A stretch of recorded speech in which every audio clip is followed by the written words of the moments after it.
It's no coincidence that physical training was a key feature of the youth program, which ultimately aimed to create a racially pure Aryan society.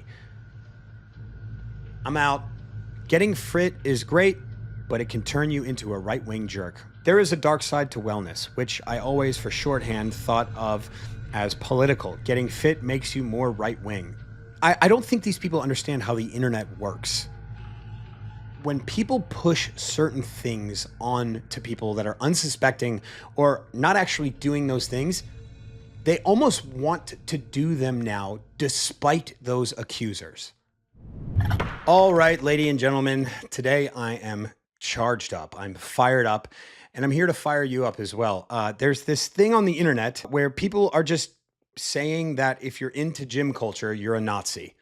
Well, not entirely that, but in some cases, yes, which I'm going to get to. Right away, we're going to talk about this article from Vice. Gym bros more likely to be right-wing assholes, science confirms. Now, this article is from 2017, so it is pretty old, but I saw this meme.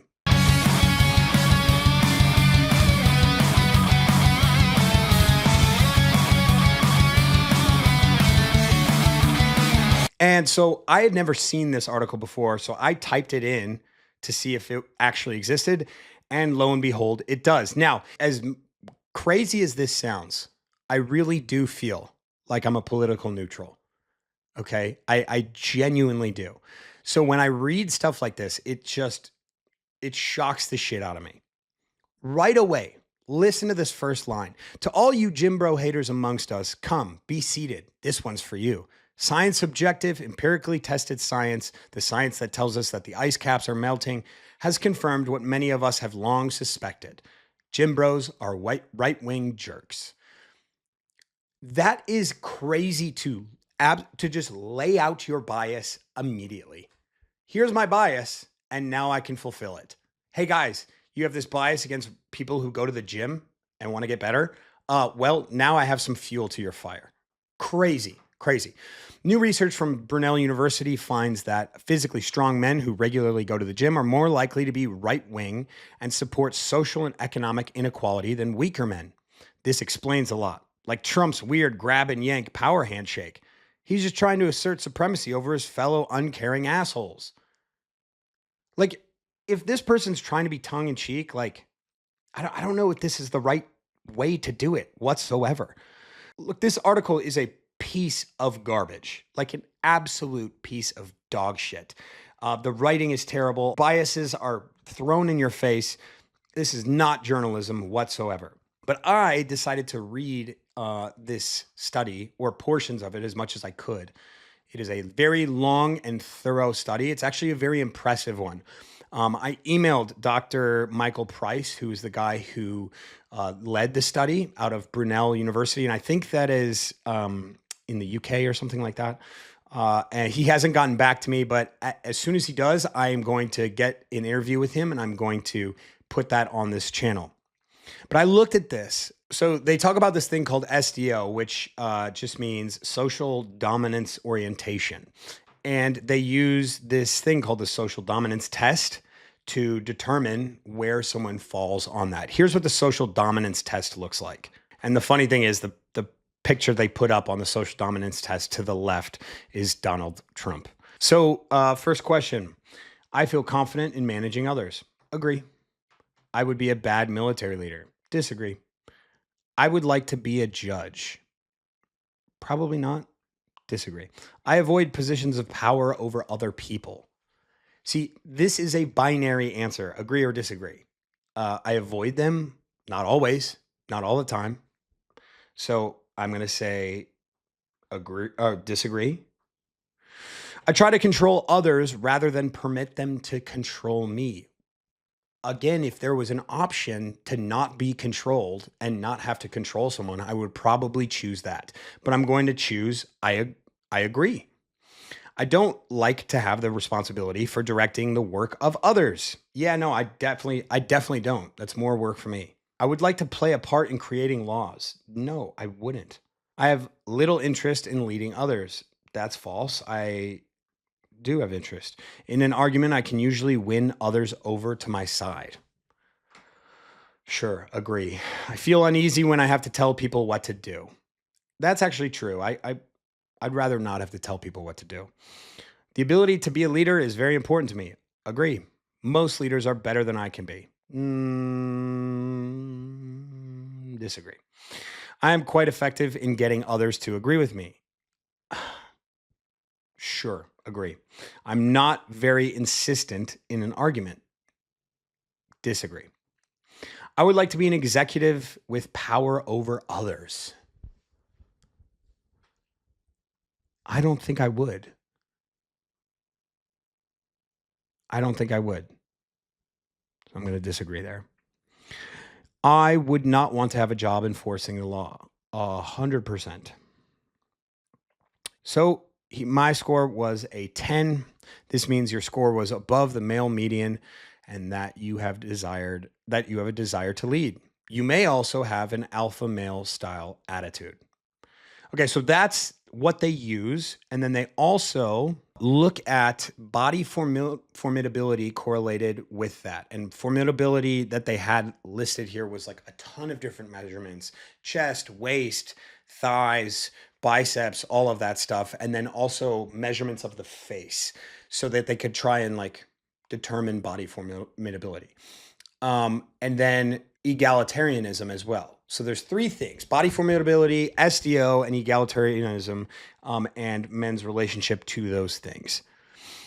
Look, guys, there's a lot here. The first thing that they came with in the conclusion is support found for the general conclusion that in the US and UK male samples, bodily traits associated with greater bargaining power and social interactions tend to relate negatively to egalitarianism.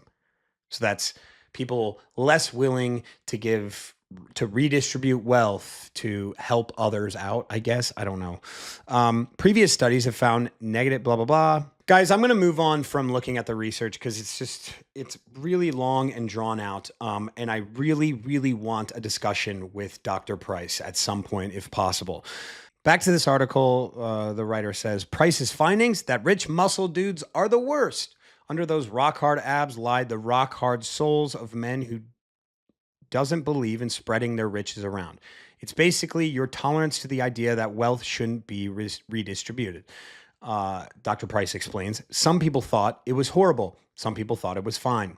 Fascinatingly, the longer men spent in the gym, the more likely they were to have less egalitarian socioeconomical beliefs.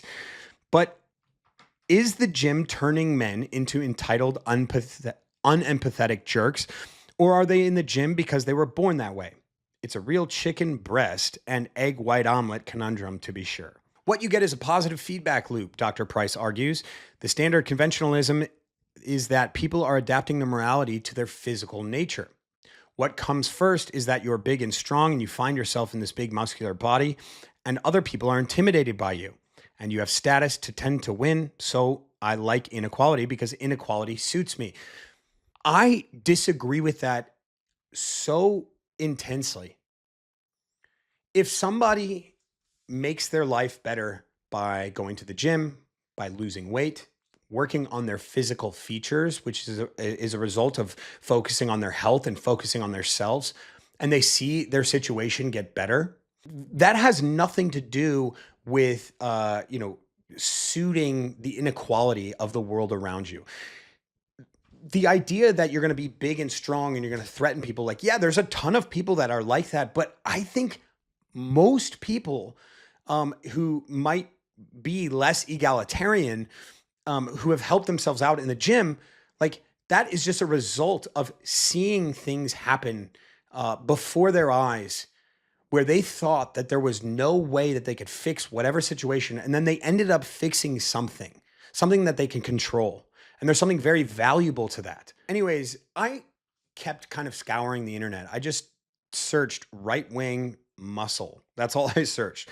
And this piece of trash came up here. So this is an article on Dazed, how gym bro culture is harming young men. The pressure to get jacked is sparking a male mental health crisis and driving men into the arms of the far right.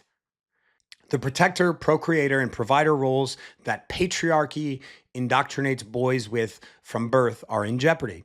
Austerity and a cost of living crisis have rendered the breadwinner and homemaker dynamic impossible for most heterosexual couples, which consequently makes having kids less attractive for those invested in a traditional idea of family. This leaves the protector role, which can loosely be embodied by being hench, as the easiest way to still adhere to internalized patriarchal standards. This is where gym bro culture and conservative ideals partner up. The link between wanting bulging biceps and conservative beliefs may seem tenuous at face value, but when that desire is rooted in a yearning to be an alpha, gym culture can belay regressive outlooks. So, this part of the article, once I read you this sentence, I'm out. Okay. The relationship between pursuing physical superiority and conservative ideology in the West is centuries old. We're all aware of Darwinian survival of the fittest sentiments. But what's less obvious is that these ideas underpin how right-wing ideology positions disregard the marginalized as natural. The thin line between striving for physical superiority and eugenics is very thin. It's no coincidence that physical training was a key feature of the Hitler Youth Program, which ultimately aimed to create a racially pure Aryan society. I'm out. It goes further, guys. This is the Guardian. This is a woman called Zoe Williams. Getting fit is great, but it can turn you into a right-wing jerk. Just going to read one thing here. There is a dark side to wellness, which I always, for shorthand, thought of as political. Getting fit makes you more right-wing. The mechanism is incredibly simple. You embark on this voyage of self-improvement and more or less immediately see results. You feel stronger and more energetic. Probably your mood lifts, and pretty soon you think you're a master of your own destiny. But you're still not. By the way, destiny does not care about your step count. But until that fact catches up with you, which it may never, there you are, high on self-righteousness. You can tell this has happened to you when you start inhaling performatively like the hero of an Ayn Rand novel. I'm going to leave you guys with this sentiment. And I think that this is stuff like this all of this talk about something that I don't believe is true whatsoever. I don't think these people understand how the internet works. For instance, if I say, if one of you guys is calling me Z Dog, and I make a video and I say, guys, don't call me Z Dog, what's the first thing all of the subscribers are going to do in the comment section? Call me Z Dog, right?